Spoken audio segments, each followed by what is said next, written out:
Welcome to VBG news. ఈ రోజు filmy updates అంటే ఇప్పుడు చూద్దాం.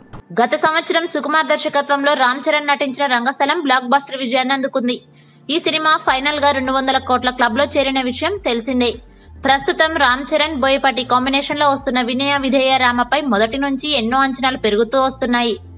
ఇటీవలే రిలీజ్ అయిన ట్రైలర్ సోషల్ మీడియాలో దుమ్ము రేపుతోంది. ఇక రంగస్థలం వచ్చే వరకు రామ్ చరణ్ మార్కెట్ మినిమం 60 కోట్ల వరకు ఉండేది.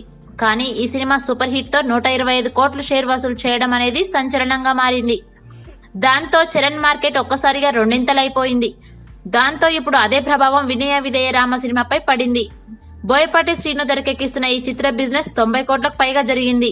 బోయపాటికి ఉన్న mass image, Ram Charan market, Sankranti పండుగ సీజన్ అన్ని కలిపి ఖచ్చితంగా వినయ విధేయ రామకు విజయం తీసుకొస్తాయని నమ్ముతున్నారు దర్శక నిర్మాతలు. జనవరి 11న వినయ విధేయ రామ విడుదల కానుంది. కైరా అద్వానీ ఈ చిత్రంలో హీరోయిన్ గా నటిస్తుంది. దేవిశ్రీ ప్రసాద్ సంగీతం అందిస్తున్నాడు. For more filmy updates keep watching VBG news.